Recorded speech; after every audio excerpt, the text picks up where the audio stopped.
Hello everyone, myself doctor M A Ansari. Welcome back to our YouTube channel Waqt academy. बच्चों, आज मैं आपके लिए प्रैक्टिकल से रिलेटेड एक इम्पॉर्टेंट प्रैक्टिकल लेकर के आया हूँ।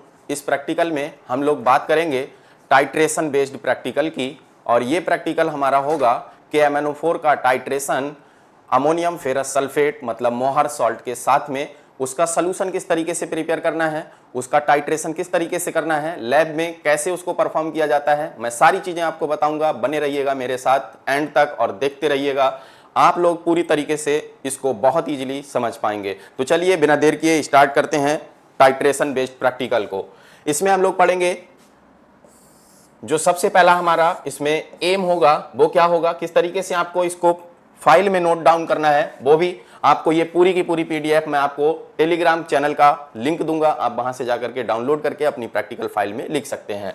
तो यहां से हमारा जो एम है वो क्या है, prepare M/20 solution of ferrous ammonium salt, जिसको हम लोग क्या बोलेंगे, मोहर सॉल्ट बोलेंगे। Using this solution find out the molarity and strength of the given KMnO4 solution.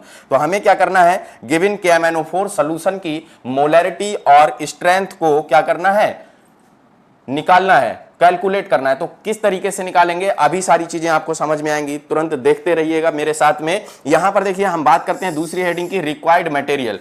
कौन कौन सा मटेरियल हमें रिक्वायर्ड होगा, तो ब्यूरेट की जरूरत पड़ेगी, पिपेट की जरूरत पड़ेगी, टेस्ट ट्यूब की जरूरत पड़ेगी, कॉनिकल फ्लास्क की जरूरत पड़ेगी, और ग्लास रॉड की जरूरत पड़ेगी, वेइंग मशीन की जरूरत पड़ेगी, बीकर की जरूरत पड़ेगी, funnel, retort stand and distilled water की जरूरत पड़ेगी, डाइल्यूट H2SO4 की रिक्वायरमेंट होगी, KMnO4 सोल्यूशन की रिक्वायरमेंट होगी, और मोहर सॉल्ट की रिक्वायरमेंट होगी। तो आप रिक्वायर्ड मटेरियल हेडिंग डाल करके इतनी चीजें फाइल में नोट डाउन करेंगे। मैं आपको लैब में एक एक अपरेटस, एक एक केमिकल के बारे में बताऊंगा भी। चलें तो इसके आगे चलते हैं हम लोग, इसके आगे देखते हैं हमें क्या करना है, किस तरीके से हम लोग इसको निकाल सकते हैं। यहां से हमें क्या देखना है, M/20 सोल्यूशन ऑफ मोहर सॉल्ट FeSO4 NH4 का होल ट्वाइस SO4.6H2O, ये मोहर सॉल्ट का फार्मूला है, आपको इसको याद रखना है अच्छे तरीके से। तो अगर हम मोहर सॉल्ट का जो मॉलिक्यूलर वेट है वो कैलकुलेट करते हैं, तो मोहर सॉल्ट का मॉलिक्यूलर वेट हमें मिलता है 392। कितना मिलेगा, 392। ये फार्मूला दिया गया है, आप इससे कैलकुलेट करके निकाल सकते हैं, ये 392 निकलेगा। वीडियो की लेंथ ज्यादा हो जाने की वजह से मैं आपको यहां पर कैलकुलेट करके नहीं दिखा रहा हूं, ठीक है। हम यहां पर वॉल्यूम जो है वो लेंगे 250 ml। 250 ml वॉल्यूम लेकर के हम M/20 सोल्यूशन प्रिपेयर करेंगे। किस तरीके से प्रिपेयर करना है, देखें। मोलैरिटी का फार्मूला नॉर्मली आप सभी को आता होगा। वैसे मोलैरिटी का फार्मूला जो होता है वो होता है number of moles of solute upon volume of the solution in litre. लेकिन हमें क्या है, हमारे पास में यहां पर नंबर ऑफ मोल्स नहीं है, हमें क्या करना है, वेट ऑफ सॉल्यूट निकालना है, मतलब वेट ऑफ मोहर सॉल्ट निकालना है। तो हम इसी फार्मूले को चेंज कर सकते हैं, number of moles of solute की जगह पर हम लोग यूज कर सकते हैं, क्योंकि आपको पता है नंबर ऑफ मोल्स निकालने के लिए आप करते हैं given weight upon molecular weight, है ना। तो हम कर सकते हैं given mass upon molecular mass. अब गिवन मास हमको दिया नहीं गया है तो हम उसी गिवन मास को निकाल सकते हैं, क्योंकि मोलैरिटी हमें पता है M/20 सोल्यूशन बनाना है। तो आइए कैसे फार्मूला बनेगा हमारा, मोलैरिटी इज इक्वल टू हो जाएगा weight of the solute upon the molecular weight of the solute, है ना, इनटू वॉल्यूम। चूंकि हमने यहां पर ml में लिया है बेटा, तो इसीलिए हम ऊपर 1000 से क्या कर लेंगे, मल्टीप्लाई कर लेंगे, है ना।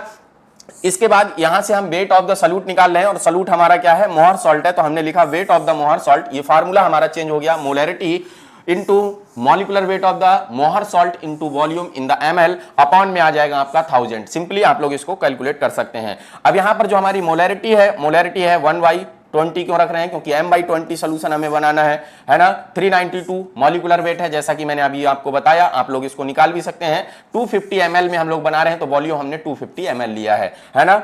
ये आ गया आपका इंटू 1000, ये 1/20 मोलैरिटी इंटू 1000। इसको आप जब कैलकुलेट करेंगे तो ये निकल करके आ जाएगा आपका 4.9 ग्राम। ये क्या निकल करके आया बेटा, ये निकल करके आया 4.9 ग्राम हमको लेना है मोहर सॉल्ट, और उसको M/20 सोल्यूशन के फॉर्म में कन्वर्ट करके सोल्यूशन हमको यूज करना है। तो आप लोग क्या करेंगे, M/20 सोल्यूशन प्रिपेयर करने के लिए 4.9 ग्राम मोहर सॉल्ट लेकर के क्या करेंगे, 250 ml वाटर में मिला देंगे। तो ये आपको मैं अभी प्रैक्टिकल करते समय दिखाऊंगा। चलें इसके आगे की बात करते हैं।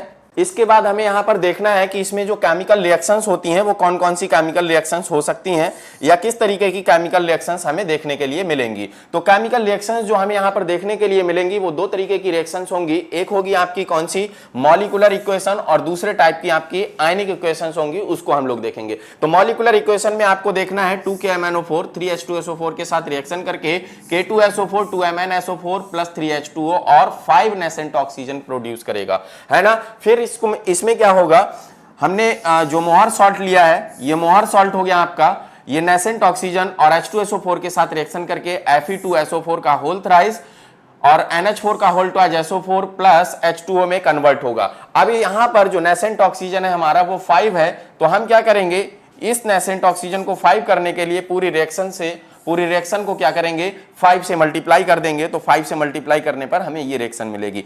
अब अगर हम देखें तो ये 5 नेसेंट ऑक्सीजन क्या हो जाएंगे, कट हो जाएंगे और यहां से हमें जो ओवरऑल रिएक्शन मिलेगी वो पूरी इस तरीके की रिएक्शन मिलेगी। बेटा आप लोग जानते हैं कि आपको ये जो रिएक्शन है इसको आपको कहां लिखना है, कॉपी में जो लेफ्ट हैंड साइड में ब्लैंक पेज लगा होता है उसी ब्लैंक पेज पर, सादा पेज पर आपको रिएक्शंस को लिखना है ना। तो इतनी बातें आप लोगों ने क्लियर की। यहां पर इस रिएक्शन में आप लोग एक चीज को याद रखिएगा, ध्यान रखिएगा। देखें यहां पर 2KMnO4 यूज हुआ, कितना यूज हुआ, 2KMnO4 यूज हुआ। और यहां पर जो मोहर सॉल्ट यूज हुआ है वो कितना यूज हुआ है, 10 यूज हुआ है। अभी आगे हम लोग जब मोलैरिटी ऑफ KMnO4 निकालेंगे तो वहां पर क्या होगा, इसकी हमें रिक्वायरमेंट होगी। तो यहां पर हम N1 वहां पर आपके अभी हम दिखाएंगे तो वो आपको 2 लेना होगा, और जब N2 जब हम मोहर सॉल्ट के लिए कर रहे होंगे तो ये आपको N2 10 लेना होगा। आगे आपको देखने के लिए मिलेगी ये चीज, तो आप वहां पर समझेंगे इस चीज को, है ना। अब इसके बाद हम लोग देखते हैं यहां पर आयनिक इक्वेशन क्या होगी हमारी। तो आयनिक इक्वेशन जो होती है वो MnO4 minus H plus 5 electron और ये Mn2 प्लस में कन्वर्ट होता है। इसको हम लोग बोलेंगे रिडक्शन हाफ, क्या बोलेंगे, रिडक्शन हाफ बोलेंगे। फिर आयरन जो होता है 2 प्लस में किस में कन्वर्ट होता है, फिर वो ऑक्सीडेशन हाफ है हमारा, तो ये ऑक्सीडाइज होगा। +3 में 5 इलेक्ट्रॉन का लॉस हुआ, क्योंकि आप लोग जानते हैं लॉस ऑफ इलेक्ट्रॉन ऑक्सीडेशन होता है और गेन ऑफ इलेक्ट्रॉन आपका रिडक्शन होता है ना। तो ये 5 इलेक्ट्रॉन से 5 इलेक्ट्रॉन को हमने क्या कर दिया, कट कर दिया। 5 इलेक्ट्रॉन को कट करने के बाद जो हमें ओवरऑल रिएक्शन मिली वो मिली MnO4 minus plus 5Fe2 plus 8H plus Mn2 plus plus 5Fe3 plus plus 4H2O। तो ये हो गई हमारी रिएक्शंस, जो केमिकल रिएक्शंस इसमें होती हैं। अब इसके बाद हम लोग बात करते हैं ऑब्जर्वेशंस की, कि हम लोगों ने क्या क्या चीजें ऑब्जर्व की इसमें। तो ऑब्जर्वेशन में आप लोग देख रहे हैं कि weight of the Mohr salt जो आपने लिया था वो कितना लिया था बेटा, 4.9 ग्राम। ये आपको ऑब्जर्वेशन हेडिंग डाल करके लिखना है, 4.9 ग्राम लिया। Volume of the Mohr salt prepared, कितना वॉल्यूम प्रिपेयर किया था हम लोगों ने, 250 ml, है ना, 250 ml प्रिपेयर किया। Volume of the Mohr salt pipette out, मतलब हम जो टाइट्रेशन करेंगे, टाइट्रेशन करते समय जो हम लोगों ने मोहर सॉल्ट का सॉल्यूशन बनाया हुआ है उसमें से हर एक बार टाइट्रेशन करने के लिए हम लोग जो वॉल्यूम यूज करेंगे तो उसको बोल रहे हैं volume pipette out in each titration. तो वो हम लोग 20 ml लेंगे, क्या लेंगे, 20 ml लेंगे फॉर ईच टाइट्रेशन। बात समझ में आई। फिर इसके बाद में volume of the 4 normal H2SO4 हम लोगों को लेना है, वो भी 20 ml फॉर ईच टाइट्रेशन लेना है। क्या लेना है, ईच टाइट्रेशन के लिए 20 ml लेना है। इसको हम क्या करते हैं, दोनों को 20 ml लेकर के कॉनिकल फ्लास्क में डालते हैं और ऊपर से जो KMnO4 होता है ब्यूरेट में से उसको धीरे धीरे करके डालते हैं और उसको शेक आउट करते हैं। वेट करते हैं कि हमको कब मिलेगा लाइट पिंक कलर, है ना। इस चीज का हम लोग क्या करते हैं, वहां पर वेट करते हैं, आपको करके दिखाएंगे। Solution is taken in the burette, तो ब्यूरेट में जो सोल्यूशन हम लोगों ने लिया है वो कौन सा लिया है, KMnO4 सोल्यूशन लिया होगा, अभी आप लोग आगे देखेंगे, है ना। चले आगे चलते हैं, फिर और आगे की बात करते हैं। अगली हेडिंग आपकी होगी ऑब्जर्वेशन टेबल। तो इस ऑब्जर्वेशन टेबल में आप लोग क्या करेंगे, ऑब्जर्वेशन टेबल को आप लोग इस तरीके से बनाएंगे। इसमें हम लोग क्या करते हैं, जब प्रैक्टिकल परफॉर्म करते हैं तो प्रैक्टिकल में जो रीडिंग्स हमको मिलती हैं उन रीडिंग्स को नोट डाउन करते हैं इस टेबल में।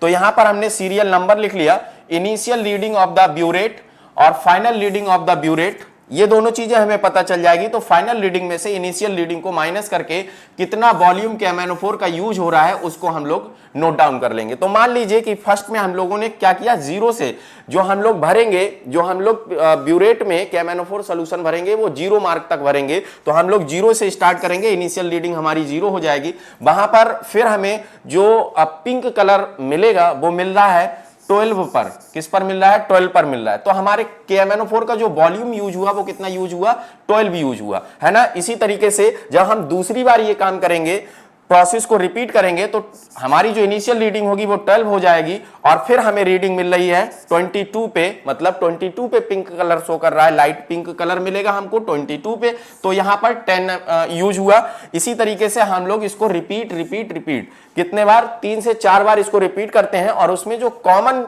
वैल्यू आ जाती है उसको मान लेते हैं। जैसे यहां पर 10 10 10 कॉमन आ गया, तो हम लोग क्या करेंगे, इसको हम लोग मान लेंगे कि 10 वॉल्यूम हमारा यूज हो रहा है KMnO4। बात समझ में आ गई। चलें, इसके बाद अब हम लोग क्या करते हैं, इसके कैलकुलेशन पर आते हैं और इसके कैलकुलेशन को देखते हैं। तो कैलकुलेशन बहुत आसान सी बात है, बहुत आसानी से आप लोग कैलकुलेशन कर सकते हैं। यहां पर हमने KMnO4 लिया और यहां पर हमने मोहर सॉल्ट लिया। एक फार्मूला हम यहां पर यूज कर रहे हैं, M1V1 upon N1 is equal to M2V2 upon N2। यहां पर M2 होगा ये, M2V2 अपॉन N2। तो यहां पर जो M1 है इसको हमें निकालना है, क्योंकि KMnO4 की मोलैरिटी तो हम लोग कैलकुलेट करने वाले है ना। V1 क्या है, V1 कितना है, अभी आपने देखा कि 10 यूज हो रहा था ना, जो कॉमन रीडिंग आ रही थी वो हमारी क्या थी, 10 थी। तो हमने कितना वॉल्यूम यूज हो रहा है इसका, 10 ml यूज हो रहा है, तो हमने इसको रख दिया 10 अपॉन में 2। हमने आपसे बताया था कि जो मॉलिक्यूलर रिएक्शन थी वहां पर जो KMnO4 था उसमें 2 आ रहा था, तो N1 की वैल्यू आपको कहां से मिलेगी, वहीं से मिलेगी, बैलेंसिंग रिएक्शन से, तो ये 2 रख दिया आपने, है ना। ये हो गया आपका मोहर सॉल्ट। तो मोहर सॉल्ट की जो मोलैरिटी हम लोगों ने बनाई थी वो क्या थी, M/20 मोलैरिटी का बनाया था। तो M/20 मतलब 1/20 इंटू इसका जो V2 है, वॉल्यूम है, वो कितना है 20 ml। हम लोगों ने ईच टाइट्रेशन के लिए कितना यूज किया था बेटा, 20 ml डालते थे ना कॉनिकल फ्लास्क में, तो 20 ml यूज कर रहे थे। अपॉन में क्या, N2 की जो वैल्यू थी आपकी वो कितनी थी, 10 थी। हमने आपको दिखाया था जो मॉलिक्यूलर रिएक्शन थी वहां पर आप लोगों ने देखा था कि जो आपका मोहर सॉल्ट है उसमें क्या है, 10 है वैल्यू, तो ये N2 की वैल्यू आपकी 10 हो जाएगी। यहां से जब इसको आप कैलकुलेट करेंगे तो ये 10 2 जा, और ये आपका हो जाएगा 2 10 जा, और ये हो जाएगा 2 1 जा, 2 5 जा, तो ये आ गया 1/50। और 1/50 को जब आप लोग सॉल्व करेंगे तो M1 मतलब मोलैरिटी ऑफ KMnO4 मिलेगी आपको 0.02 मोलर या 0.02 मोल पर लीटर। बात समझ में आ गई। तो ये हमें मोलैरिटी कैलकुलेट करनी थी, मोलैरिटी कैलकुलेट कर ली हमने। इसके बाद बात करते हैं स्ट्रेंथ ऑफ KMnO4 इन ग्राम पर लीटर, है ना, किसमें, ग्राम पर लीटर में। तो मोलैरिटी का फार्मूला होता है, अभी आपने पढ़ा, weight of the solute upon molecular weight of the solute volume in litre. तो यहां से क्या कर रहे हैं हम, ग्राम पर लीटर में निकालना है, तो हमने वेट ऑफ द सॉल्यूट को यहां ले लिया, वॉल्यूम इन लीटर यहीं पर रोक लिया। तो ये जो molecular weight of the solute है ये इसमें मल्टीप्लाई हो जाएगा, अगर क्रॉस मल्टीप्लाई करें तो molarity into molecular weight of the solute. ऐसा हमने क्यों किया, ऐसा हमने इसलिए किया, देखिए वेट ऑफ द सॉल्यूट इसकी यूनिट क्या हो गई, ग्राम, और ये वॉल्यूम इसकी यूनिट क्या ले रहे हैं हम लोग, लीटर। तो ग्राम पर लीटर में हम लोगों को क्या करना था, वॉल्यूम स्ट्रेंथ निकालनी थी। तो ये आ गया हमारा जो ग्राम पर लीटर है, इसी को हम लोग स्ट्रेंथ बोलते हैं। तो हमने बोला स्ट्रेंथ इज इक्वल टू क्या फार्मूला आ गया, molarity into molecular weight of the solute. तो यहां से मोलैरिटी अभी हम लोगों ने कैलकुलेट किया 0.02, है ना, इनटू जो मॉलिक्यूलर वेट ऑफ KMnO4 है। तो KMnO4 से आप लोग मॉलिक्यूलर वेट निकाल सकते हैं, ये आ जाएगा आपका 158। तो 158 से इसको मल्टीप्लाई करेंगे, यहां से जो वैल्यू मिलेगी आपको वो 3.16 ग्राम पर लीटर मिल जाएगी। बात समझ में आ गई, ये भी चीज आप लोगों ने अच्छे तरीके से क्लियर कर ली। अब लास्ट में आकर के हम यहां पर देखते हैं कि एक पॉइंट हमें यहां पर नोट करना है, इंडिकेटर। तो जो KMnO4 आपका होता है वो आपका सेल्फ इंडिकेटर होता है, तो हम बोलेंगे KMnO4 सेल्फ इंडिकेटर है। एंड पॉइंट एक लिखना है आपको हेडिंग डाल करके, तो एंड पॉइंट में लिखना है आपको colourless to the permanent light pink colour of the Mohr salt solution. इस चीज को आप लोग जब नोट कर लेंगे तो ये कंप्लीट हो जाएगा आपका KMnO4 का टाइट्रेशन।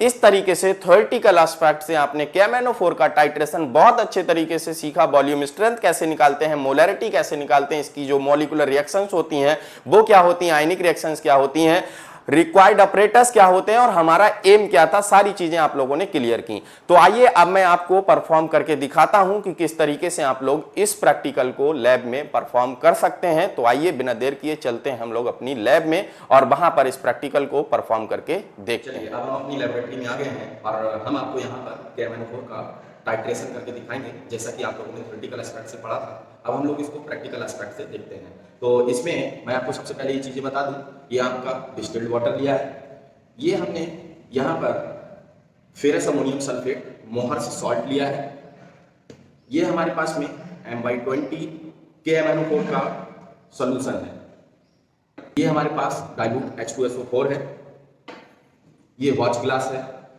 ये हमारे पास रिटॉर्ट स्टैंड है और ये ब्यूरेट है, ये हमारे पास कॉनिकल फ्लास्क है, ये हमारे पास मीजरिंग फ्लास्क है। तो ये हमारे पास सारी चीज़ें हो गई। ये हमारे पास वेइंग मशीन है, इससे हमको वेट करना है। किसका वेट करना है? हम लोगों ने जो मोहर सॉल्ट को कैलकुलेट किया था, उसका वेट कैलकुलेट किया था, तो हम लोगों ने 4.9 ग्राम निकाला था, तो हम इसको 4.9 ग्राम क्या करेंगे? वेट करेंगे, ठीक है ना। तो 4.9 ग्राम हम लोग क्या लेते हैं? मोहर सॉल्ट लेते हैं। तो ये हमने 4.9 ग्राम मोहर सॉल्ट को लिया है। अब इस 4.9 ग्राम मोहर सॉल्ट को हम क्या करते हैं? M/20 सोल्यूशन बनाते हैं। तो इसको हम लोग क्या करेंगे? मीजरिंग फ्लास्क में डालेंगे, मीजरिंग फ्लास्क में इसको केयरफुली ऐड कर देंगे। ये हमने मीजरिंग फ्लास्क में पूरा इसको ऐड कर दिया। अब हमें क्या करना है? हमने बताया था आपको 250 ml आपको वाटर ऐड करना है। हम लोग M/20 अमोनियम सॉल्ट का सॉल्यूशन प्रिपेयर कर रहे हैं, तो हम इसको क्या करेंगे? 250 ml डिस्टिल्ड वाटर ऐड करेंगे और इसको पूरी तरीके से इसमें डिजॉल्व करेंगे। अब इसको हमने पूरी तरीके से इसमें डिजॉल्व कर दिया है। अब इसके वॉल्यूम को हम कितना कर लेंगे? 250 ml कर लेंगे। यहाँ पर हम डिस्टिल्ड वाटर ऐड करते रहेंगे और 250 ml तक इसका वॉल्यूम कर लेंगे।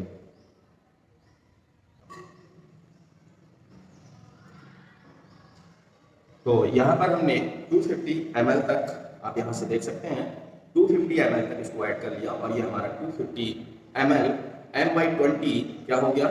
मोहर सॉल्ट का सॉल्यूशन तैयार हो गया। अब इसको हम क्या करेंगे? इसको हम एक बीकर में निकाल लेंगे।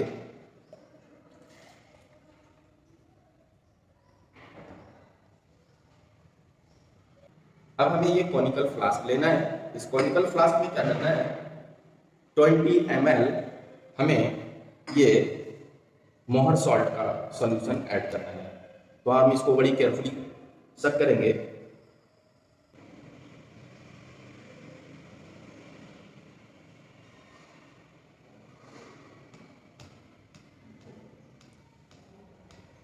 ये हमने 20 ml क्या किया?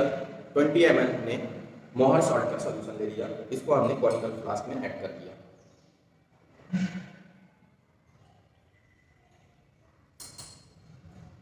इसके बाद हमें 20 ml डाइल्यूट H2SO4 लेना है, लेकिन याद रखेंगे कि हम इसको सक नहीं करेंगे, क्योंकि ये H2SO4 है तो ये हमें हार्म पहुंचा सकता है। तो इसको लेने के लिए हम लोग क्या करेंगे? इसको मेजर करने के लिए कोई एक छोटा बीकर ले लेंगे, जिसमें हमारे पास में यहाँ पर मार्किंग दी गई है, तो हम इससे 20 ml ले सकते हैं। ये हमने 20 ml डाइल्यूट H2SO4 ले लिया और इसको भी इसी कॉनिकल फ्लास्क में ऐड कर दिया। इसका हमें टेस्ट करना है, तो हम क्या करेंगे? इस ब्यूरेट को निकालेंगे केयरफुली और उसको चेक कर लेंगे कि यहाँ से ये पूरी तरीके से बंद है कि नहीं। अब इसमें हम क्या करेंगे? ये हमारा जो सॉल्यूशन है, इस सॉल्यूशन को ऐड करेंगे। ये M/20 KMnO4 सॉल्यूशन है, जैसा कि मैंने आपको स्टार्टिंग में बताया था। इसको फिल करने का तरीका ये होता है, मार्किंग को आपको ऊपर रखना है, 0 मार्क तक आप इसको फिल करेंगे और इस तरीके से 45 डिग्री एंगल बना करके इसको फिल करेंगे।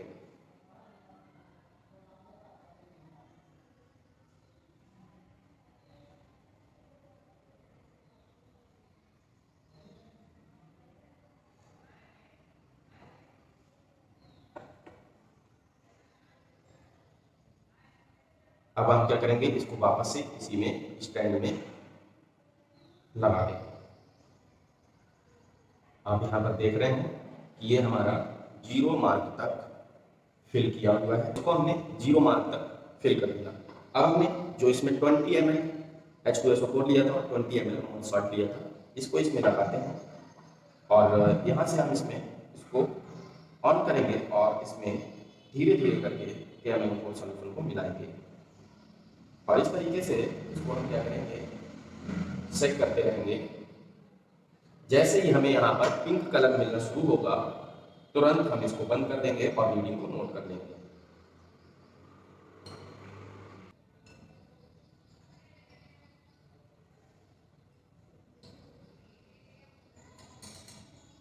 हमारा पिंक कलर आने लगा है, तो अब हम क्या करेंगे, इसको बंद कर देंगे। इसको हमने बंद किया और ये जो लाइट पिंक कलर हमको चाहिए था, ये लाइट पिंक कलर मिल गया। आप लोग इसको देख पा रहे होंगे। अब इसी लाइट पिंक कलर पे हम क्या करेंगे, रीडिंग को नोट कर लेंगे।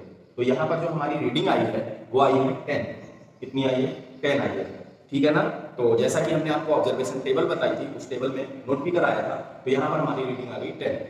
तो हमने यहाँ से पता लगा लिया कि हमारा जो KMnO4 का वॉल्यूम यूज हुआ वो कितना यूज हुआ, 10 वॉल्यूम यूज हुआ, है ना। तो हम यहाँ से क्या करेंगे, हम यहाँ से पता लगा लेंगे कि 3-4 बार जब रीडिंग लेंगे तो उसमें जो हमारी कॉमन रीडिंग होगी उन रीडिंग को लेकर के हम कैलकुलेशन करेंगे। तो इस तरीके से हम KMnO4 का टाइट्रेशन कर सकते हैं बाय यूजिंग अमोनियम सॉल्ट, जिसको हम लोग मोहर सॉल्ट बोलते हैं। आई होप आपको ये समझ में आ गया होगा, अच्छे तरीके से आप इसको समझ गए होंगे और आपको प्रैक्टिकल करने में किसी भी तरीके की कोई भी प्रॉब्लम नहीं आएगी। अगर इस तरीके के किसी भी प्रैक्टिकल को आपको करने में प्रॉब्लम आती हो तो आप नीचे कमेंट बॉक्स में कमेंट करिए और मुझे बताइए, मैं आपको इसी तरीके से प्रैक्टिकल परफॉर्म करके दिखाऊंगा और आप अच्छे तरीके से उन सारी चीज़ों को सीख पाएंगे। Thank you so much for watching the video. अगर आप लोगों को पूरी तरीके से ये टाइट्रेशन का प्रैक्टिकल अच्छे तरीके से समझ में आया तो आप अपने दोस्तों के साथ इस वीडियो को ज़्यादा से ज़्यादा शेयर करिए और आप इस वीडियो को लाइक करिए, कमेंट करके ज़रूर बताइए कि आपने इस वीडियो में क्या सीखा। Okay, again thank you so much for watching the video.